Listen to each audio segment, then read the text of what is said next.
सिंहासन 32 एपिसोड 7 में आप सभी विद्वानों और श्रोताओं का भक्तों का हार्दिक स्वागत और अभिनंदन करता हूं।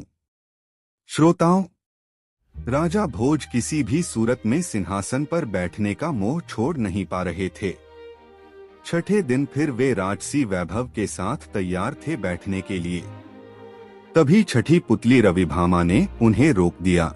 सुनो राजन, यह सिंहासन परम प्रतापी राजा विक्रमादित्य का है। क्या तुम उनकी दानवीरता और शौर्य का मुकाबला कर सकते हो?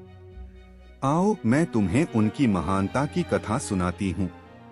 एक दिन विक्रमादित्य क्षिप्रा नदी के तट पर बने हुए अपने महल से प्राकृतिक सौंदर्य को निहार रहे थे। बरसात का महीना था।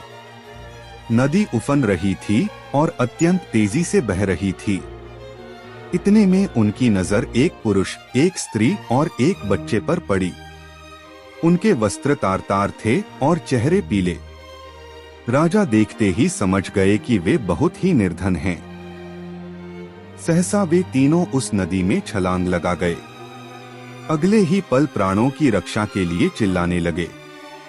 विक्रम ने बिना एक पल गवाए नदी में उनकी रक्षा के लिए छलांग लगा दी। अकेले तीनों को बचाना संभव नहीं था, इसलिए उन्होंने दोनों बेतालों का स्मरण किया। दोनों बेतालों ने स्त्री और बच्चे को तथा विक्रम ने उस पुरुष को डूबने से बचा लिया। तट पर पहुंचकर उन्होंने जानना चाहा वे आत्महत्या क्यों कर रहे थे। पुरुष ने बताया कि वह उन्हीं के राज्य का एक अत्यंत निर्धन ब्राह्मण है जो अपनी दरिद्रता से तंग आकर जान देना चाहता है। वह अपनी बीवी तथा बच्चे को भूख से मरता हुआ नहीं देख सकता और आत्महत्या के सिवा उन्हें अपनी समस्या का कोई अंत नहीं नजर आता। इस राज्य के लोग इतने आत्मनिर्भर हैं कि सारा काम खुद ही करते हैं, इसलिए उसे कोई रोजगार भी नहीं देता। राजा विक्रम ने ब्राह्मण से कहा कि वह उनके अतिथिशाला में जब तक चाहे अपने परिवार के साथ रह सकता है, उसकी हर जरूरत पूरी की जाएगी। ब्राह्मण ने कहा कि रहने में तो कोई हर्ज नहीं है, लेकिन उसे डर है कि कुछ समय बाद आतिथ्य में कमी आ जाएगी और उसे अपमानित होकर जाना पड़ेगा। राजा विक्रम ने उसे विश्वास दिलाया कि ऐसी कोई बात नहीं होगी और उसे भगवान समझकर उसके साथ हमेशा अच्छा बर्ताव किया जाएगा। विक्रम के इस तरह विश्वास दिलाने पर ब्राह्मण परिवार अतिथिशाला में आकर रहने लगा। उसकी देखरेख के लिए नौकर चाकर नियुक्त कर दिए गए। वे मौज से रहते, अपनी मर्जी से खाते पीते और आरामदेह पलंग पर सोते। किसी चीज की उन्हें कमी नहीं थी, लेकिन वे सफाई पर बिल्कुल ध्यान नहीं देते। जो कपड़े पहनते थे उन्हें कई दिनों तक नहीं बदलते। जहां सोते वहीं थूकते और मलमूत्र त्याग भी कर देते। चारों तरफ गंदगी ही गंदगी फैल गई। दुर्गंध के मारे उनका स्थान एक पल भी ठहरने लायक नहीं रहा। नौकर चाकर कुछ दिनों तक तो धीरज से सब कुछ सहते रहे, लेकिन कब तक ऐसा चलता। राजा के कोप की भी उन्होंने परवाह नहीं की और भाग खड़े हुए। राजा ने कई अन्य नौकर भेजे, पर सबके सब एक ही जैसे निकले। सबके लिए यह काम असंभव साबित हुआ।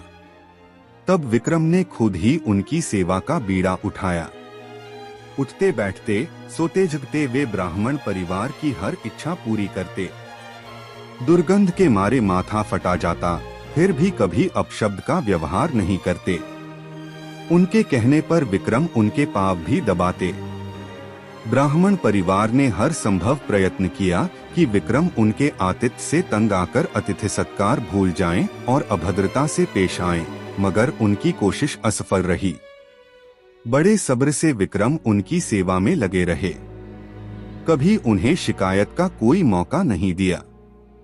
एक दिन ब्राह्मण ने जैसे उनकी परीक्षा लेने की ठान ली। उसने राजा को कहा कि वे उसके शरीर पर लगी विष्ठा साफ करें तथा उसे अच्छी तरह नहला धोकर साफ वस्त्र पहनाएं। विक्रम तुरंत उसकी आज्ञा मानकर अपने हाथों से विष्ठा साफ करने को बढ़े। अचानक चमत्कार हुआ। ब्राह्मण के सारे गंदे वस्त्र गायब हो गए। उसके शरीर पर देवताओं द्वारा पहने जाने वाले वस्त्र आ गए। उसका मुखमंडल तेज से प्रदीप्त हो गया। सारे शरीर से सुगंध निकलने लगी। विक्रम आश्चर्यचकित थे। तभी वह ब्राह्मण बोला कि दरअसल वह वरुण है। वरुण देव ने उनकी परीक्षा लेने के लिए यह रूप धरा था। विक्रम के अतिथि सत्कार की प्रशंसा सुनकर वे सपरिवार यहाँ आए थे। जैसा उन्होंने सुना था वैसा ही उन्होंने पाया। इसलिए विक्रम को उन्होंने वरदान दिया कि उसके राज्य में कभी भी अनावृष्टि नहीं होगी तथा वहां की जमीन से 3-3 फसलें निकलेंगी। विक्रम को वरदान देकर वे सपरिवार अंतर्ध्यान हो गए। इतना कहकर रविभामा बोली, बताओ राजन, क्या तुम में इतना धैर्य है कि इस तरह से किसी का आतिथ्य सत्कार कर सको? राजा भोज असमंजस में पड़ गए और बिना कुछ कहे अपने कक्ष में लौट गए। अगले दिन 7वीं पुतली कौमुदी ने रोका राजा भोज का रास्ता। आगे की कहानी हम एपिसोड 8 लेकर आएंगे। जब तक स्वास्थ्य रहिए, मस्त रहिए, अपना और अपने परिवार ध्यान रखिए। धन्यवाद। आपका दिन शुभ हो।